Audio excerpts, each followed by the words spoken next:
Coup unfolds in Gabon. Military takes control, halts elections, and restricts President Bongo. Gabon, August 30, 2023. In a swift turn of events, a group of high-ranking military officials has seized power in Gabon, a Central African nation. Addressing the public via state television, 12 soldiers announced the cancellation of the recently concluded presidential election, which had declared Ali Bongo as the winner.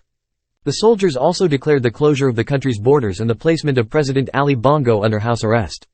Later in the day, it was reported that one of President Bongo's sons had been arrested on charges of treason, as announced by military veterans on television. The military group, identifying themselves as the Transition and Restoration of Institutions Committee, conveyed that General Brice Oligui Nguema, head of President Bongo's bodyguard, would assume leadership in place of Bongo. The soldiers further asserted that certain officials would be held accountable for their actions, following an investigation by competent authorities.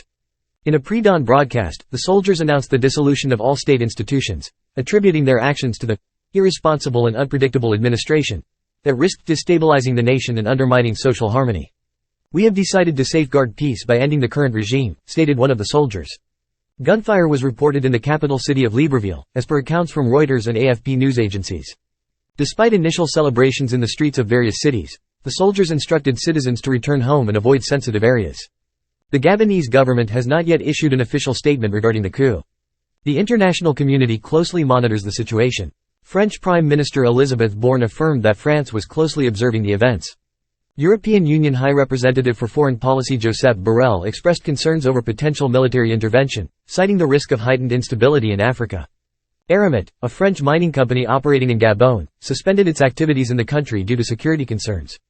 The company, which employs approximately 8,000 individuals, took this precautionary step. As with previous general elections in Gabon, the recent election has been marred by allegations of irregularities. The main opposition candidate, Albert Ondo Assa, raised concerns about missing ballot papers bearing his name in several boxes. Accusations were also made regarding the presence of withdrawn candidates' names on the ballot. Foreign media were reportedly barred from observing the elections by Reporters Without Borders. Additionally, the government imposed a curfew and briefly blocked internet access during the election period. President Ali Bongo, who had been re-elected with a reported two-thirds of the votes, faced opposition claims of electoral fraud. Gabon, a significant oil producer in Africa, had been under the rule of the Bongo family for over half a century. Ali Bongo assumed power in 2009 following his father's passing. Despite previous electoral victories, allegations of rigging had persisted. Bongo's presidency was interrupted by a stroke in 2018, leading to a year-long absence from office. Calls for Bongo's resignation had been voiced, and an attempted coup in 2019 resulted in the imprisonment of the coup leaders.